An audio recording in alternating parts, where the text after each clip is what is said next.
Okay. चलो आज हम जो सम करने वाले हैं वो है चिकपे कंपनी। ठीक है ना।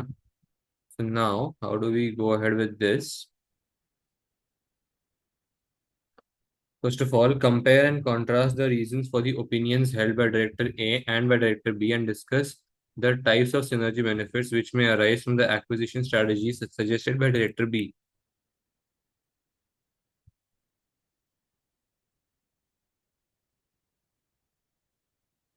Chickpay is a large listed company operating in a pharmaceutical company with the current market value of 12,600 and a debt to equity ratio of 30 to 70 in the market value terms. The institutional investors hold most of its equity shares. The company develops and manufactures antibiotics and antiviral medicines. Both the company and its products have an established positive reputation among the medical profession, and its products are used widely. However, its rate of innovation has slowed considerably in the last few years. However, its rate of innovation has slowed. ठीक है, in last year, and it has fewer number of medical products coming into the market. In a recent BOD meeting, the board of directors, it was suggested that the company needed to change its current strategy of growing organically or to one of the acquiring companies in order to one of the acquiring companies in order to maintain the growth in its share price in the future. The members of the BOD had different opinions on the type of acquisition strategy to pursue.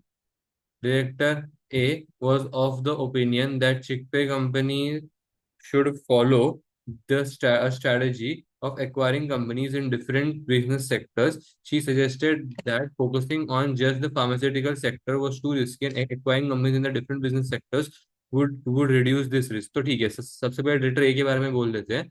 Director A is applying the negative correlation strategy wherein she or he is telling that investing in different types of business sectors in the acquisition segment, acquiring business acquiring different types of business sectors would diversify the portfolio of the company and therefore reduce the risk of the business. However, it should be noted that if most of the shareholders are institutional shareholders, then they would have diversified their portfolios themselves only rather than actually, rather than say, अच्छा, thus the company does not need to focus on diversification strategy and could rather focus on building the company's base और ऐसा सब बोल सकते हैं कि rather should focus on the main pharmaceutical market itself. फिर director B was of the opinion that director A's suggestion would not result in a reduction in the risk for shareholders. Director B was of the opinion that director A suggestion, हाँ बराबर है. तो ये देखो, director ए का बिल्कुल सही. ये डायरेक्टर बी जो बोलना चाहते हैं वो बिल्कुल सही है, because it will not reduce the risk of the share holders because ज्यादातर इंस्टीट्यूशनल शेयर होल्डर्स हैं. In fact, he suggested, मतलब Director B suggested that this would result in agency-related issues with Chickpay company shareholders reacting negatively, and as a result, the company's share price would fall. Instead, Director B suggested that Chickpay should focus on its current business and acquire other established pharmaceutical companies. In this way, the company will gain synergy benefits and thereby increase the value of its shareholders. ये actually बहुत सही option है. Director B जो बोल रहा है ना कि खुद के मतलब एक पॉजिटिव कोरिलेशन करना चाहिए. सेकेंडली ये भी बोल सकते हैं कि pharmaceutical business is a business that rarely goes out of business because because it comes under the hospital segment of the or the medical sector of the company or the medical sector part of the world, ऐसा बोल सकते हैं. फिर company shareholders reacting negatively and as a result company share price would fall. So can be the case that shareholders would rather be interested in investing in pharmaceutical companies or shareholders because see क्या होता है, for acquisition in different business sectors, different valuations will come into place. Some companies might be costlier than the other. because of which the cost charged by the companies, or the cash flow, that the cash outflow would rather be treated. A cash outflow would rather be needed, and thus the company might think about raising finance in the form of debt slash equity, which would raise further concerns for the shareholders, as the risk would increase, ये बोल सकते हैं, और तो पता नहीं. Discuss the types of synergy benefits which may arise from acquisition strategy suggested by Director B. Hmm. Hmm. कौन से सेंस से सिनर्जी बेनिफिट्स हो सकते हैं? एक तो हो सकता है इकोनॉमीज ऑफ स्केल, तो हो सकता है वो discount given for bulk purchasing. फिर अनरिलीव टैक्स लॉसेस जो है ना सब्सिडरीज के, वो शायद हम ले सकते हैं. डुप्लीकेशन ऑफ रोल्स, हाँ, क्या हम लोग कैंसिल आउट कर सकते हैं? Thus in the starting years there would be certain redundancy cost face by the companies, but still in the future years the salary cost would be saved. ये सब बोल सकते हैं. I think this all we can से.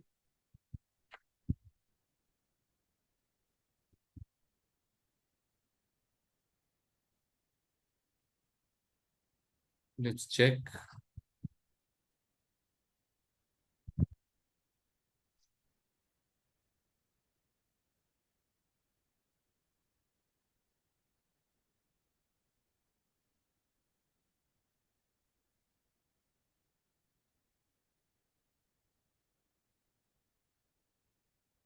ये रहा. Let's read. Director A's focus is on reducing risk in the business through diversification and thereby increasing its value. A strategy of risk diversification resulting in a greater value can work in situations where equity holders are exposed to both unsystematic and systematic risk.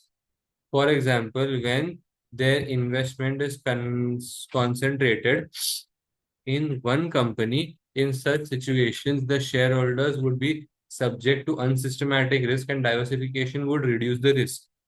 In the case of Chip, Chickpay company, this is unlikely to be the case as a large portion of the shares are owned by institutional shareholders, and it is likely that their investment portfolios are already well diversed and therefore they are not exposed to unsystematic. तो पहले उन्होंने unsystematic risk को explain किया, तो ताकि answer भी बड़ा दिखे. एंड फिर हम लोग फिर उन्होंने बताया कि अरे इंस्टीट्यूशनल शेयर होल्डर्स ने ऑलरेडी मतलब वो डाइवर्सिफाई करके रखा हुआ होगा करके. तो that's good. Further diversification will be of no value to them. In fact, it may be construed that managers are only taking this action for their benefit, for their own benefit, as they may be closely tied up to the company and therefore be exposed to total risk, both unsystematic and systematic risk. This may then become a source of agency related conflict between the management and the shareholders. However, diversification overseas into markets which have some barriers to entry might reduce which might reduce both systematic and unsystematic risks as well. Directors, on the other hand, seems to be suggesting that Chickpay company should focus on its core business and increase value through identifying areas of synergy benefits. बराबर है. तो director B क्या बोलना चाहता था कि synergy benefits, यानी कि एक्चुअली एक्विजिशन करना चाहिए जिसके वजह से सिनर्जी बेनिफिट्स आएंगे, which makes more sense. It may be the case that Chickpay company's management and directors are well placed to identify areas where companies can gain value by acquiring companies with potential synergy benefits. The types of synergy benefits which may arise in established pharmaceutical companies can include identifying undervalued companies where the management is not effective in unlocking the true value of the company by replacing the existing management. Chipke company may be able to unlock the value of the company by replacing. हाँ. अच्छा, ये भी मतलब मैं तो मतलब duplication के बारे में मैं बोल रहा था कि दो एम्प्लॉय की जगह पे अभी एक ही एम्प्लॉय या दो सीईओ की जगह पे एक ही CEO. But they have said not just that, लेकिन ऑल्सो रिप्लेस कर सकते हैं हम लोग कि एक बेटर मैनेजमेंट टीम मिल जाएगी ऐसा. Acquiring companies which have strategic assets or product pipelines. Chickpay company may be well placed to identify companies which have a number of product pipelines, which those companies are not exploiting fully. By acquiring such companies, Chickpay company may be able to exploit the product pipelines. Through acquisitions, Chickpay company may be able to exploit economies of scope by eliminating process duplication. तो ये सब तो हमने बोल दिया. फोशोरा company नहीं, ये तो उनका नहीं है, मतलब नीचे उन्होंने और पार्ट्स दिए हैं उसके ऊपर है, हम वहां तक पहुंचे नहीं है. फोशोरा कंपनी में बेनिफिट इफ चिकपे company acquires it because it is struggling to raise funding for innovative products. Chickpay is an established company but has few new products innovations coming in future. Therefore, it may have spare cash resources which Foshora may be able to utilize. Actually, मैंने ये वाली line नहीं बोली, ये वाली line बहुत अच्छी है कि for example, so can be the case that one company might have the funding, might have the cash reserves available, but would not have the investment opportunities, while the other would have the investment opportunities but not the cash funding required to do the same, and thus both the companies can gain by acquisition. ये सब हम बोल सकते हैं. ये हो गया 7 marks के लिए. अभी discuss how real options methodology in conjunction with the net present value could establish a more accurate estimate of the potential value of the companies as suggested by director C. अच्छा, यार मेरे को actually question में जाना था, पता है. Director C agreed with Director B, but suggested that Chickpay company should consider relatively new pharmaceutical companies, as well as established businesses.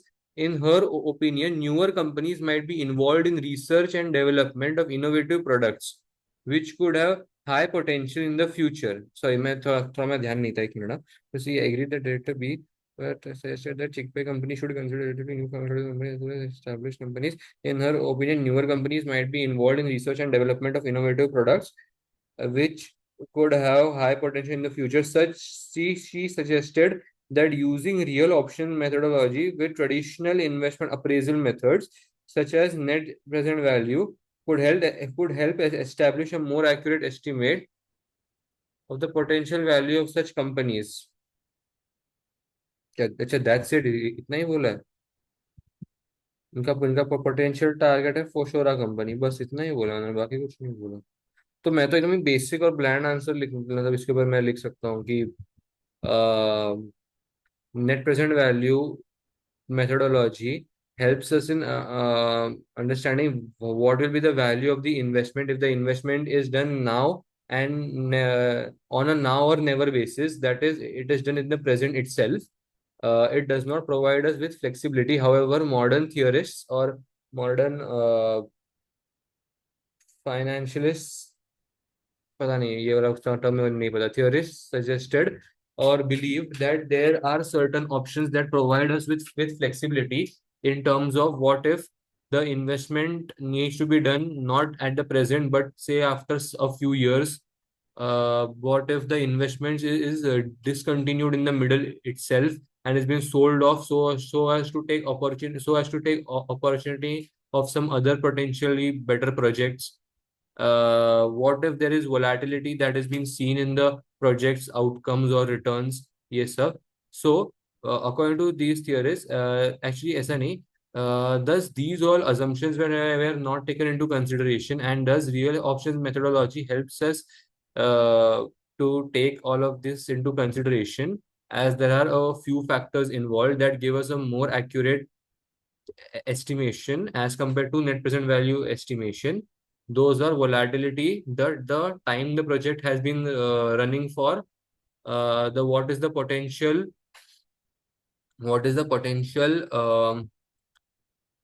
cash flows foregone, ऐसा बोल सकते हैं हम लोग, ठीक है ना.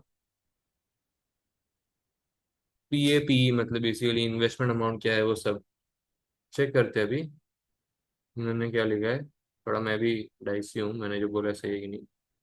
Traditional investment appraisal methods suggests that net present value assumes that an investment needs to be taken on a now or never basis, and once undertaken it cannot be reversed. हाँ ये अच्छी लाइन है, it cannot be reversed. Real options take into account the fact that in reality most investments have with them certain amount of flexibility, such as whether or not to undertake the investment immediately or to delay the decision or pursue follow-on opportunities and to cancel the investment opportunity and it has been undertaken after it has been undertaken, where there is an increasing uncertainty and risk and where a decision can be changed or delayed. This flexibility has value known as time value of an option. Net present value captures just the intrinsic value of an investment opportunity, whereas real options capture both intrinsic value and the time value to give an overall value of an opportunity. When a company still has time available to it before a decision needs to be made, it may have opportunities to increase the intrinsic value of the investment through the strategic decision it makes.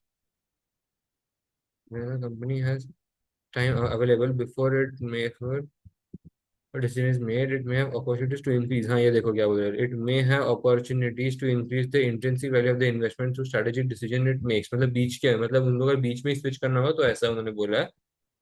Investing in new companies with numerous potential innovative product pipelines may provide opportunities for flexibility where decisions can be delayed and the intrinsic value can be increased through strategic decisions and actions taken by the company.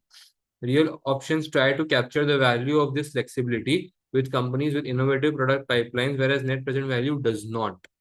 Pipelines वगैरह हमारा I think थोड़ा सा इन्होंने खुद से जोड़ा हुआ है ना. हमारे कंपनी का जो काम धाम है वो आई थिंक खुद से जोड़ा हुआ है थोड़ा बहुत ना, या नहीं. नहीं हम हमारे तो एक्चुअली फार्मास्यूटिकल कंपनीज है. Is this like a terminology product pipelines में प्रोवाइड, टर्मिनोलॉजी ऐसा है शायद. ठीक है. Now we come down to this question. Prepare a report for the board of directors of Chipke company with estimations of the current equity value of Fosher. Estimate the equity value arising from combining Foshora with Chipka company or with Chipke company.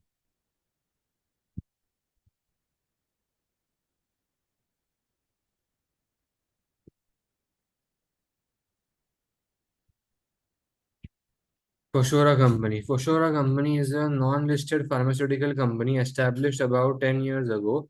Initially, Foshora Company grew rapidly, but this rate of growth slowed considerably 3 years ago.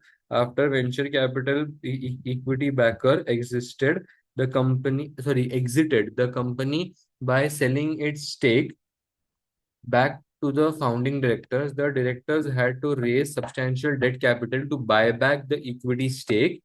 The company's current debt to equity ratio is 60 to 40. This current level of gearing means that the company will find it difficult to obtain funds to develop its innovative products in the future. अभी ये दिया हुआ है current profit and loss का ये. In arriving at the profit before tax, interest and tax, Foshora company's tax directed Fushara company deducted tax liable debt and other non-cash expenses 112 million. ठीक है. It requires a cash investment of 98.2 million in non-current assets and working capital to continue its operations at the current level. 3 years ago, Fushara company's profit after tax was 83.3 and this has been growing steadily to their current level. Fushara company's profit before interest and tax and its cash flows grew at a same rate as well. It is likely that this growth rate will continue for the foreseeable future if Foshora company is not acquired by Chipke. Foshora company's cost of capital is 10%. अच्छा ठीक है. ये जो हमें ऊपर 60-40 का दिया था ये यहाँ पे दिया था क्या? हाँ ये देखो. तो ये ध्यान देना.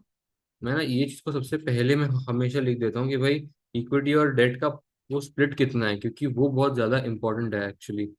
मैं वरना एनपीवी या वो प्रेजेंट वैल्यूज या वो रिटर्न बराबर निकालता हूँ, लेकिन देन आई फॉरगेट दैट 40-60 का स्प्लिट करना।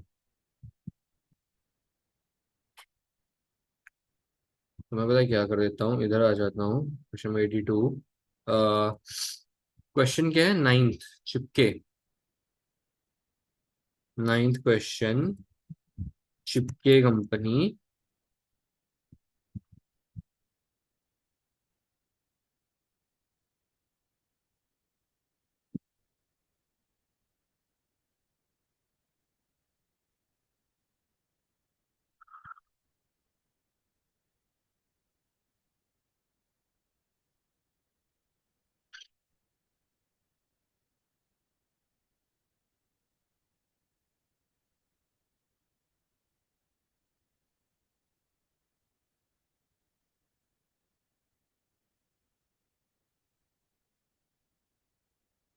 अब ना मैंने एक्चुअली इसके पहले एक सम किया था।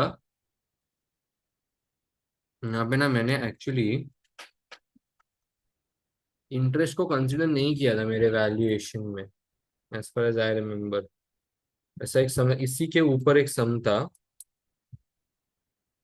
PBIT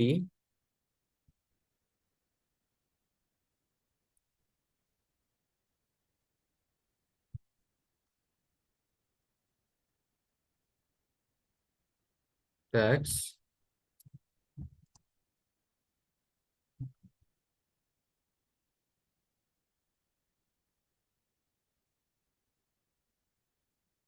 या फिर टैक्स का रेट कितना है मेरा, वो कहीं दिया है क्या, वो नहीं दिया है ना।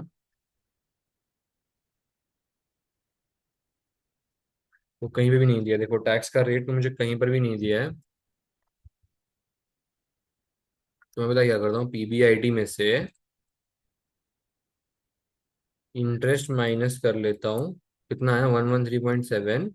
और मेरा टैक्स का रेट है 22.7। तो अब मैं इसको डिवाइड करके देख लेता हूँ, मेरा टैक्स का रेट कितना था, 20%, ऑलमोस्ट 20% का टैक्स का रेट था। तो आई आई डोंट नो ये आंसर बराबर आएगा कि नहीं, but we have to check this. ये नहीं करेंगे तो ज़्यादा दिक्कत हो जाएगी। ठीक है, ये मैं लिख दिया। अभी यहाँ पे आएगा, यहाँ पे क्या आएगा, प्रॉफिट आफ्टर टैक्स। लेकिन उससे पहले ना मैं यहाँ पे TAD कर लेता हूँ ना। टैक्स अलाउेबल डेप्थ कितना है मेरा, 112, जो मैंने ऑलरेडी ऊपर माइनस किया हुआ था टैक्सेबल प्रॉफिट, जब वो PBIT पे आने से पहले, बराबर है। It requires cash investment of 98.2 in non current assets and working capital. ठीक है, तो -98.2 मुझे करना ही पड़ेगा, इन्वेस्टमेंट इन वर्किंग कैपिटल।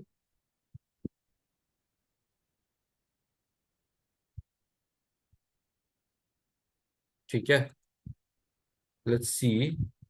मेरा अभी यहाँ पे कैश फ्लोज कितने आते हैं, बिकॉज मैंने यहाँ पे इंटरेस्ट क्यों नहीं लिया है, बिकॉज दैट इज इक्विटी का पार्ट। तो मैंने फिलहाल इंटरेस्ट नहीं लिया, और मैंने पिछले कुछ सम्स भी देखे, वहां पे भी इंटरेस्ट को वो लोग नहीं लेते थे, so that's why I have not taken it into consideration. But let's see, अगर गलत होगा तो भी अपने को पता चल जाएगा कि कैसे गलत किया है हमने, ठीक है ना। अभी ये मुझे कैश फ्लो मिल गया है हमारा इतना।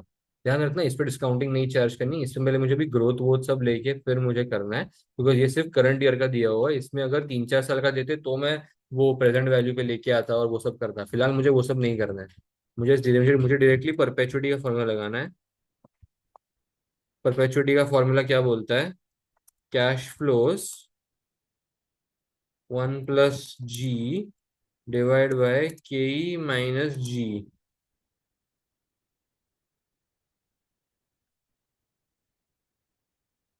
जी मुझे निकालना है, अभी जी मैं कैसे निकालूंगा।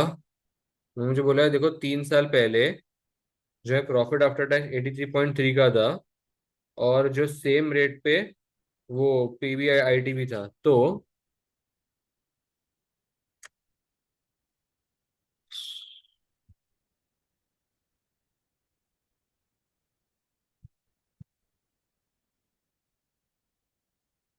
रुक जाओ, ग्रोथ कि कैसे निकालेंगे हम लोग। कुछ साल पहले 83.3 की थी, क्या थी ये मेरी, profit after tax. Profit after tax, मेरा मेरा मेरा profit after tax current year में कितना था, 91 in the,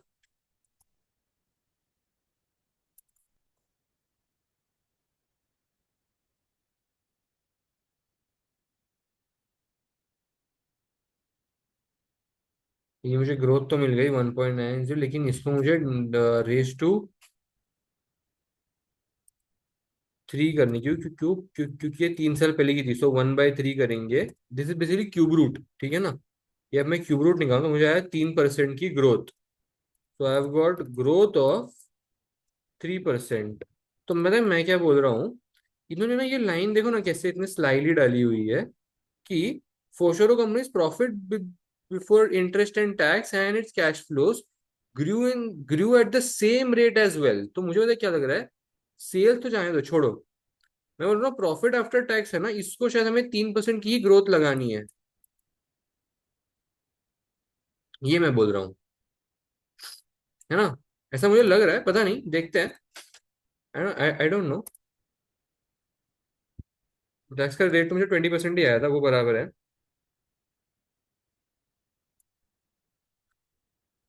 1 + g which is 1.03, तो ये मुझे कितना मिला, दिस इंटू दिस।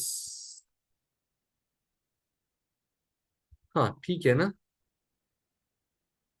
हाँ ठीक है। ke - g।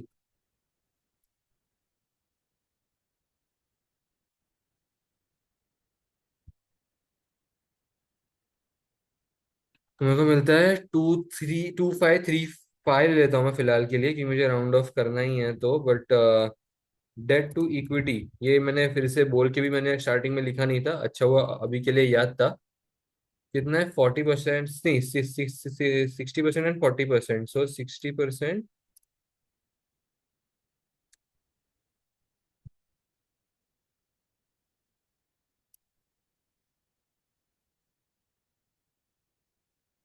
1014 ले लेते हैं, तो वो फिलहाल मुझे मिला है।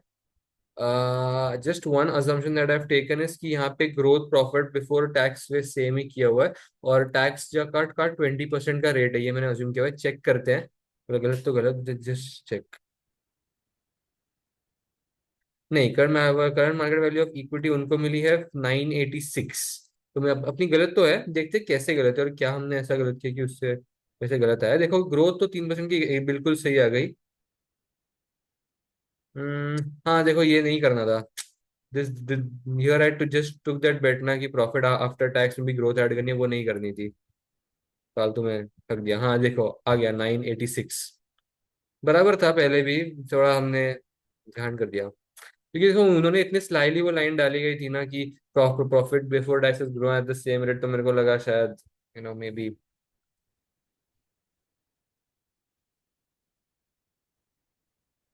ए but I should not have done that, क्यों पता है क्या, देखो ना मेरा प्रॉफिट आफ्टर टैक्स मैं यहाँ पे 91 का यूज कर रहा हूँ। अगर मैं यही मेरा चेंज कर दूंगा, नहीं बट फिर भी मेरे को ऐसा लगा था कि वो नेक्स्ट ईयर का होगा, तो इसलिए 91 आता ही नहीं। ठीक है, कोई बात नहीं। अभी तो पता है कि वो नहीं करना था। आगे बढ़ते हैं।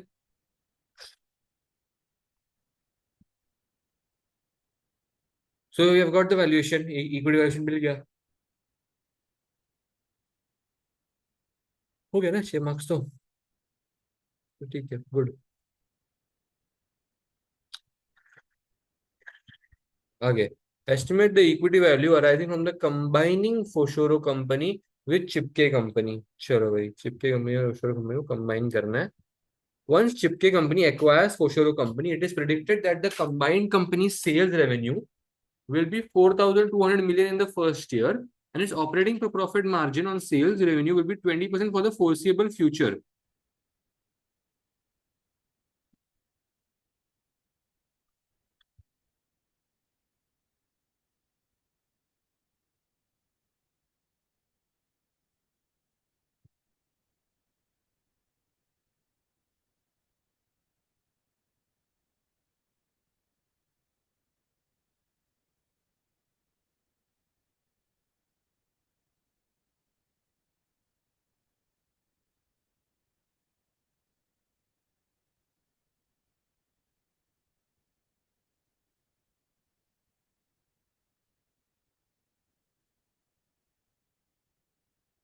After the first year, sales revenue is expected to grow by 7% per year for the following 3 years. देखो यहाँ पे ना उन्होंने बोला है sales revenue will grow by 7%, तो हम लोग इसको 7 से मल्टीप्लाई डायरेक्टली कर सकते हैं। लेकिन अगर ये लोग बोलते selling price will grow by 7%, तो मैं सेलिंग प्राइस पे 7% चार्ज करके सेलिंग प्राइस को राउंड ऑफ करना पड़ता। ठीक है ना, वो मैंने मिस्टेक रिसेंटली की थी, इसलिए मेरे को याद थी कि ये वाला क्या कहता मैंने तो। It is anticipated that after the first 4 years, the growth rate of the combined company's free cash flows will be 5.6%। चलो इसको भी मैं जरा मार्क कर देता हूँ। कर दिया। The combined company's tax liable debt is expected to be equivalent to the amount of investment मतलब वो required to maintain। So basically ये वाली लाइन बहुत इंपॉर्टेंट रहती है। क्यों? क्योंकि ये लोग बोलना चाहते हैं कि टैक्स लायबल डेट में जो हम नीचे वैल्यू ऐड करते हैं और इन्वेस्टमेंट में जो हम वैल्यू माइनस करते हैं वो दोनों वैल्यू सेम है, तो इसलिए नेट इफेक्ट जीरो का ही आएगा। ऐसा। ठीक है ना। However, as the company's sales revenues increase over the 4 year period, however, as the company's sales revenue increase over the 4 year period, the combined company will require additional investment in the assets of 200 million in the first year, and then 0.64 per $1 increase in sales revenue for the next 3 years।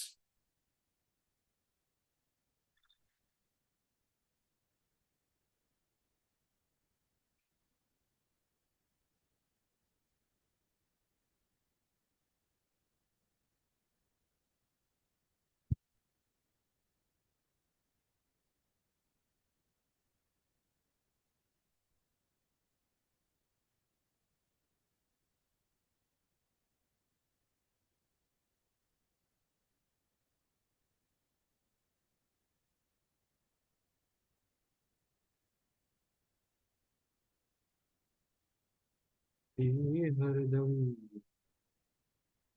और ये तेरी होगी कदम। ये मैंने operating profit को ऐसे drag क्यों नहीं किया, है ना।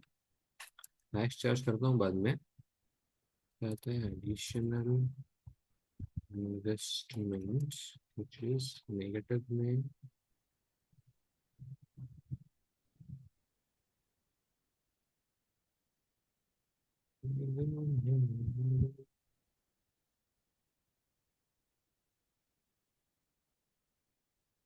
यहाँ पे मैं कर देता हूँ इंक्रीज मेरा कितने का हुआ है। कितने का हुआ है मेरा increase, this in this minus this 0.64।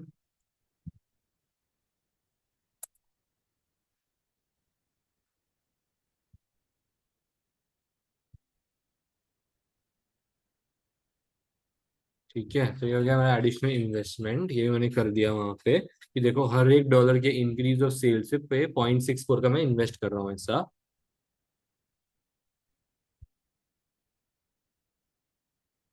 It can be assumed that the asset beta of the combined company is the weighted average of individual companies' asset beta, but weighted in the proportion of the individual companies' value of equity। जरा 1 minute रुक जाते हैं, ये करने से पहले मुझे tax भी निकालना है। और टैक्स का रेट वैसे तो मुझे मतलब मैंने ऊपर वाले क्वेश्चन में 20% अज्यूम किया हुआ है, बट क्या नीचे भी सेम है? हाँ, नहीं तो अरे नीचे दिया हुआ था। मुझे कैलकुलेट करने की जरूरत थी नहीं वैसे स्टार्टिंग वाले केस में। सेम ईयर होगा, सेम ईयर ही होगा, मोस्टली सेम ईयर ही रहता है।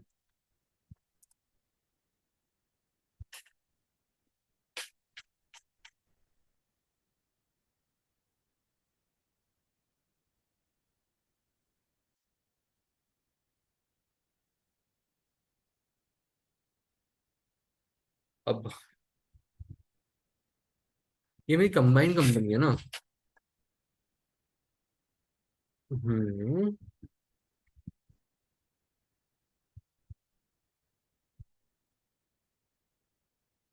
मैं क्या सोच रहा हूँ।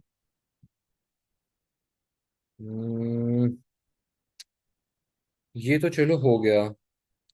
वेटेड एवरेज एसिड बीटा को करना तो है, अभी कर दे क्या कि मैं डालू का भी मुझे वो नहीं पता, बट आई थिंक आगे चल के काम आने ही वाला है। सो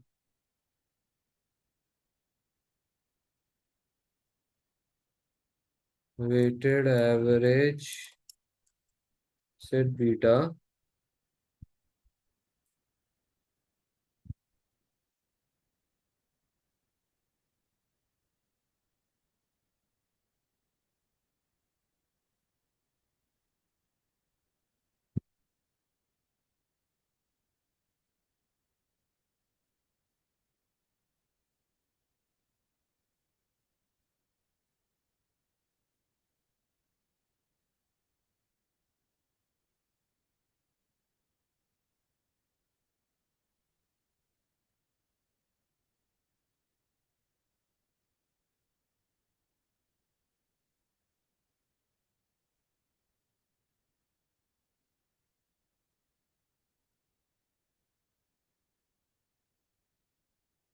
है ना। तो अभी एसिड बीटा कितना है, एसिड बीटा ही ना। हाँ एसिड बीटा कितना है वेटेड एवरेज, 0.8। मैं ये लिखने में कैसे गलती उसको मैं, 0.8 एंड 0.95। अब इक्विटी वैल्यू कितनी है देखो, चिपके की इक्विटी वैल्यू 40 की थी, नहीं फोशोरो की 40 की थी, इसकी देखना पड़ेगा ना, ऊपर दिया हुआ था 70 की है, चलो नाइस। सो वेटेड एवरेज इतना इतना आ गया मोटा मोटी में। Now we can use this weighted average cost of capital, but how and where, that's the question। बाद में देखते हैं अभी वो। It can also be assumed that the capital structure of the combined company remains at Chipka company's current capital structure। Okay, okay, तो मुझे कहीं ना कहीं वैसे लग रहा है कि मेरे को बीटा इक्विटी निकालने को बोलने वाले हैं ये लोग, है ना, क्योंकि बीटा एसेट का वैल्यू मेरे पास ऑलरेडी है, जो मुझे ये है। फिर मेरे को value of equity and value of debt 1 - T. कितना है वैल्यू ऑफ इक्विटी, मुझे कहीं पर तो क्या हुआ था, करंट चिपका में करंट कैपिटल स्ट्रक्चर जो है, डेट टू इक्विटी ऑफ 30:70। चलो नाइस। तो ये हो गया 70, ये हो गया 30, है ना। 30 डेट है ना, हाँ चलो नाइस नाइस नाइस, चलो good. Value of equity divide by value of equity plus value of D. तो मेरा बीटा इक्विटी कितना आता है, beta asset divide by beta, ये वाला value of equity value of, मैंने अभी फॉर्मूला मतलब वो लिखा नहीं है, because I thought it was by understood. फिर मुझे कैपेम यूज करना पड़ेगा, क्योंकि बीटा इक्विटी दिया है, मतलब कैपेम तो कैपेम ही करना होगा। यहाँ पे कहते हैं चिपका company pays interest on borrowings at a rate of 5.3, वो जाने दो। चिपका company estimates that it will be able to acquire फोशोर company by paying a premium of 30% above its estimated equity value to फोशोर कंपनी शेयर होल्डर्स। ठीक है, चिपके company का ये ठीक है ठीक है। The current annual government borrowing, ये देखो आ गया 2% का है। रिस्क फ्री रेट, अगर मैं फॉर्मूला नहीं लिख रहा हूँ, आई होप वो चलेगा, RM - RF पर बीटा इक्विटी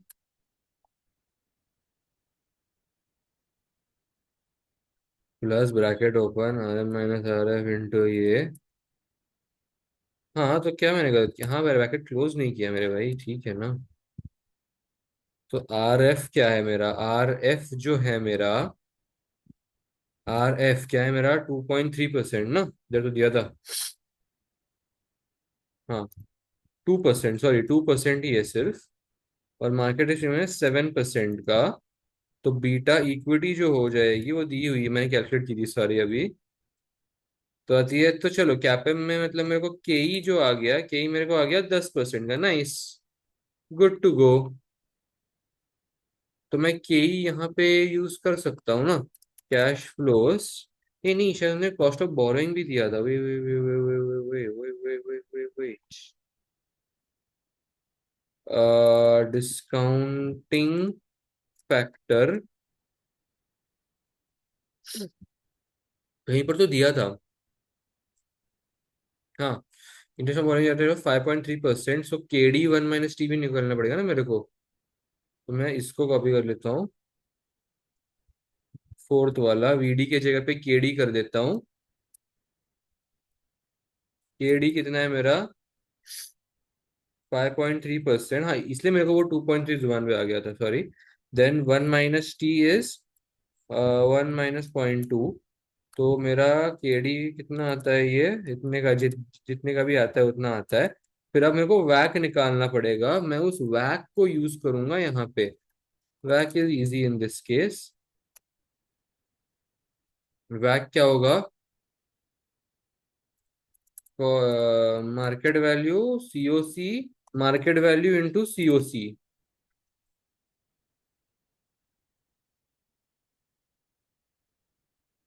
इक्विटी डेट, इसका मैं कर लेता हूँ सम, मार्केट वैल्यू का मैं कर लेता हूँ sum. Then this divide by this, and then equity divide into cost of capital, ये होगा मेरा ये वाला फॉर्म। मार्केट वैल्यू कितनी उन्होंने मुझे दी हुई है ना, मैं debt to equity 30 to 70 use करके चल रहा हूँ, तो 70 इक्विटी, 30 का डेट। डेट का है 0.0424, एंड ये केई का है 10%। तो मेरे को आया है वैक मेरा, वैक मेरे को आया है 8.3%। 8.3%, ये एक बार, हाँ। यार सब चीज बराबर से की हुई है, डेट टू इक्विटी, इक्विटी 10%, ये बराबर डाला हुआ है।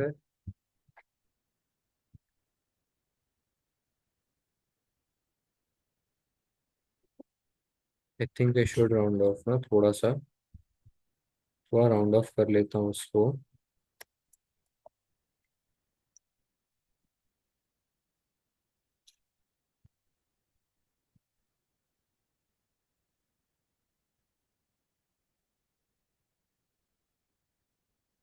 ये 10% है यार, ये this is as good as, मतलब 10%, एंड दिस इज 4.24%। तो आता है एक्चुअली 8.27% का मेरे को मिला है वैक। क्या करे, डाल दे क्या? यार डन, बाकी सब एकदम अच्छे से। देखते एक बार, चिपके का 70 था इक्विटी, वैल्यू ऑफ इक्विटी में ही करना था ना सब कुछ बराबर। 8.27, ठीक है, देखते हैं, जो होगा देखा जाएगा। अभी 1 / 1.1, ब्रैकेट ओपन, 1 +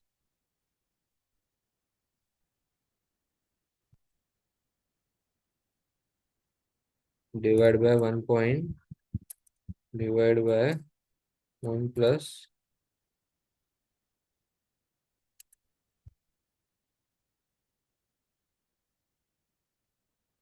इसको मैं कॉपी कर लेता हूँ, पता है, इसको मैं कॉपी कर लेता हूँ। I just keep dragging, I just write here.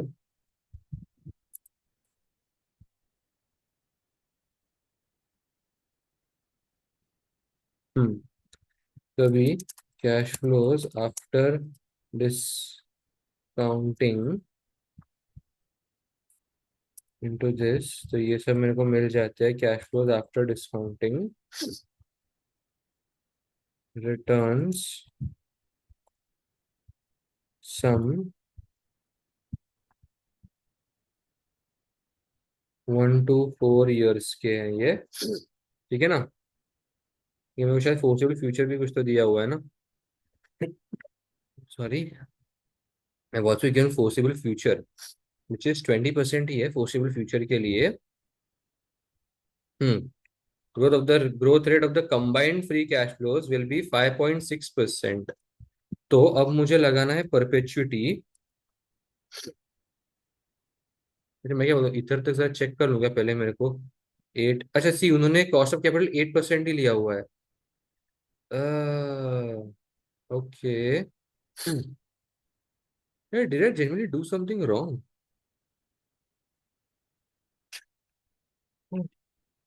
Do something horribly wrong.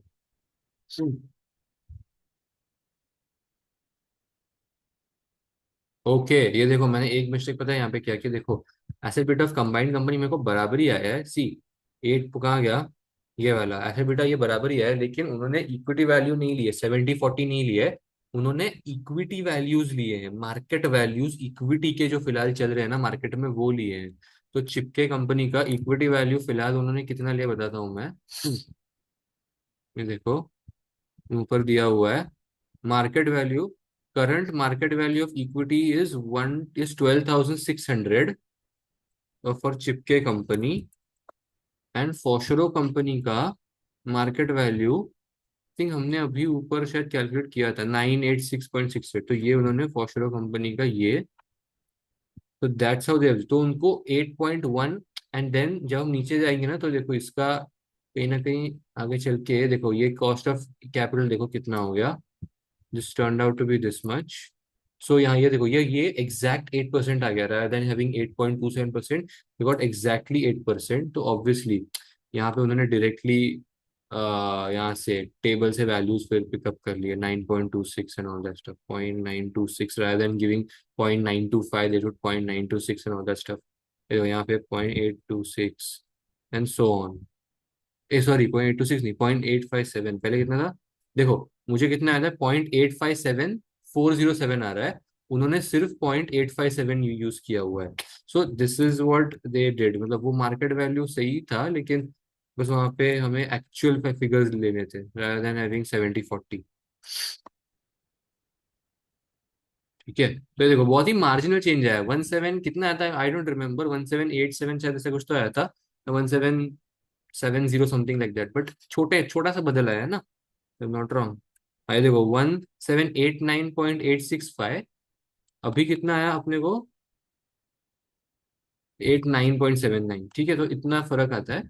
अभी मैं परपेचुटी लगा देता हूँ परपेचुटी लगाते टाइम हाँ तो ये परपेचुटी लगाते टाइम शायद थोड़ा बड़ा डिफरेंस आ सकता था कैसे बताता हूँ कैश फ्लोज 1+G करता हूँ ना मैं इसके वजह से मे बी एंड K-G अरे हाँ मैं ऊपर का ही एक्चुअली मैं सेल कॉपी क्यों नहीं किया ऐसा तो डम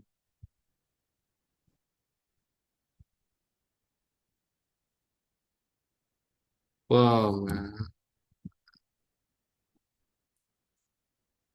तो कैश फ्लोज मेरे को एक साल पहले के लेने हैं फ्री कैश फ्लोज तो ये वाला लूंगा मैं देखो ईयर 4 का मुझे फ्री कैश फ्लो लेना है।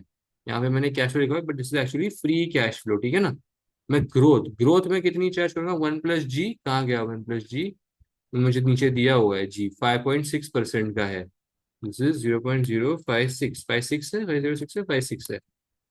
तो K-G क्या होगा is equal to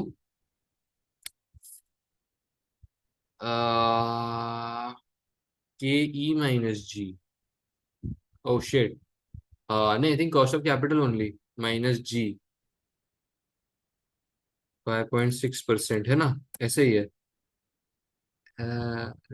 let's do it returns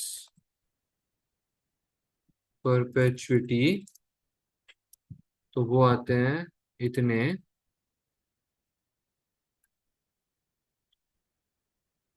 28533.2 तो this should be the actual valuation ना क्या हो गया सब तो सही ओ प्रेजेंट वैल्यू इस चीज को एक साल पहले के प्रेजेंट वैल्यू पे लेके आना है वाह मैं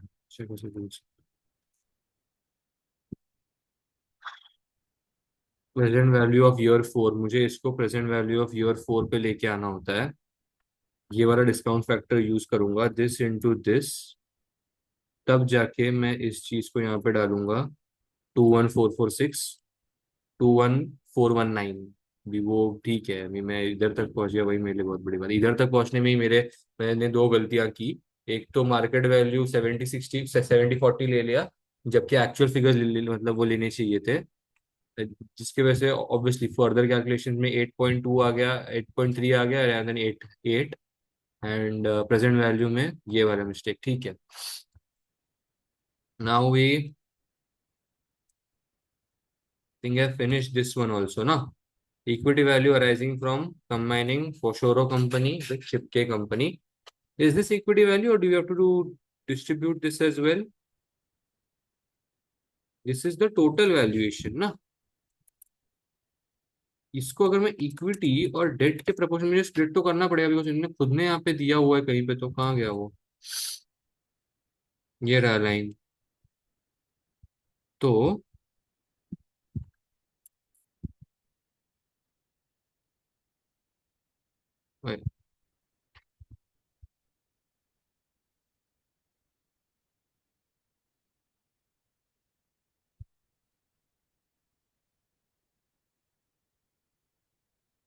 14,993 15,012 मतलब ऐसे देखने जाओगे तो फिर थोड़ा ज्यादा लगता है बट ठीक है अभी आई डोंट नो इतना तो चलता है अभी कितना $30 का डिफरेंस आया है yes rather fine.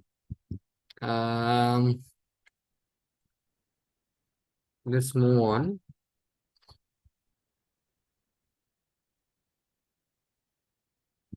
Evaluate whether the acquisition of Foshoro would be beneficial to Chipke company shareholders and discuss the limitations of the valuation method used in C1 and C2 above. देखो, जो हम्म,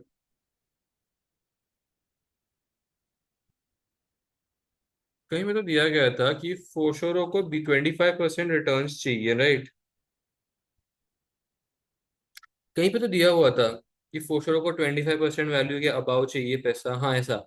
चिपके company estimates that it will be able to acquire फोशोरो by paying premium of 30% above its estimated equity value to फोशोरो company shareholders. तो मुझे निकालना है gain to, क्या हो गया? तो मेरे को निकालना है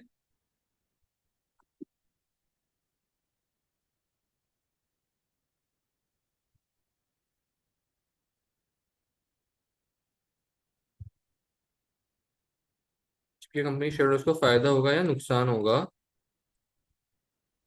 सी का थर्ड पार्ट। अभी से करेंगे, पहले तो गेन निकाल लेते हैं ना।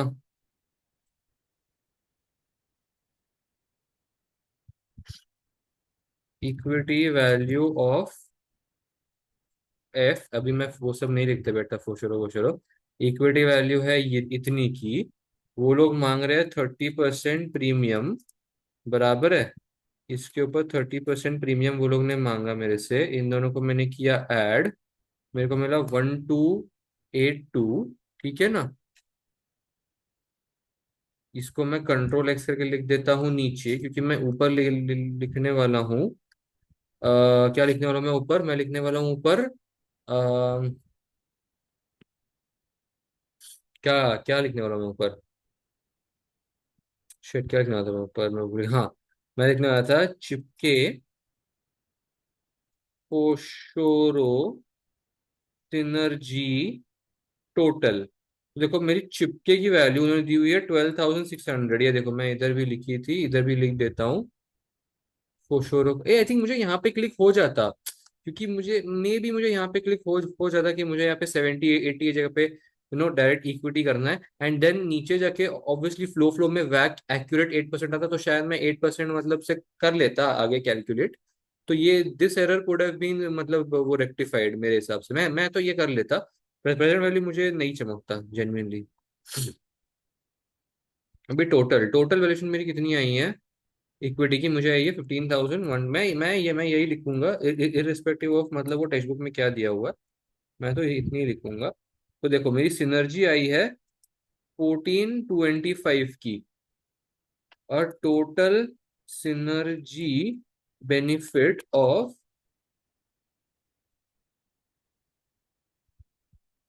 Has been gained. ठीक है, now thus the shareholders of F company are asking for 196 million extra.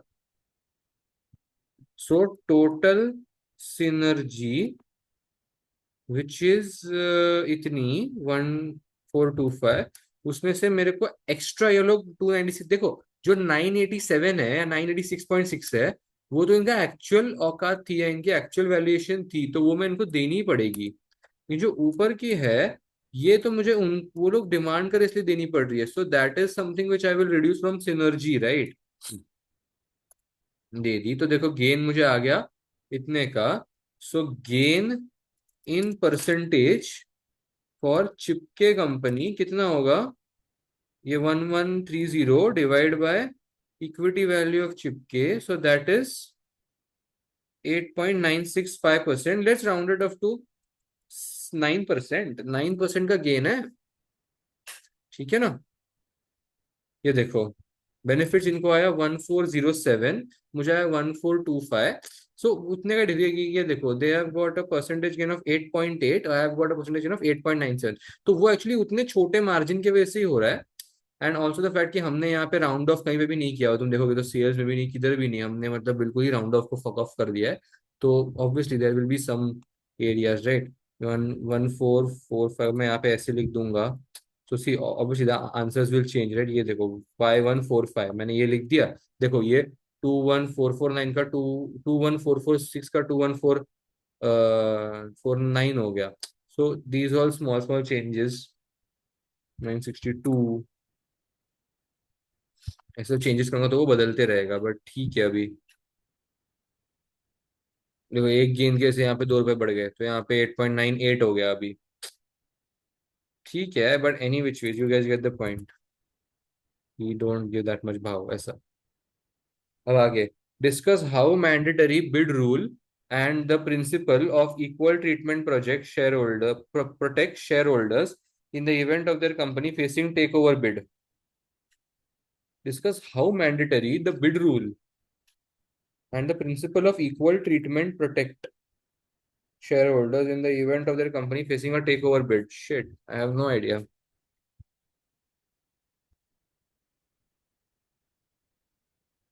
I have no idea. Check करना पड़ेगा ये। Both mandatory bid rule and principle of equal treatment are designed to protect minority shareholders where an acquirer has obtained controlling interest of a target company. Mandatory bid rule provides minority shareholders with the opportunity to sell their shares and exit the target company at a specified fair share price. Oh, okay, nice. This price should not be lower than the highest price for the shares which have already been acquired within a specified period. Fifth, the principle of equal treatment requires the acquiring company to offer the same terms to minority shareholders as were offered to the earlier shareholders from whom the controlling interest was acquired. Both these regulatory devices are designed to ensure that minority shareholders are protected financially and are not exploited by the acquirer. Nice. This is actually kind of good. तो ये minority shareholders को protect करने के लिए है। शायद second वाला आ जाता, बट ये मतलब मैंडेटरी बिड तो नहीं आता। But so good, I will write this down and learn this. ठीक है।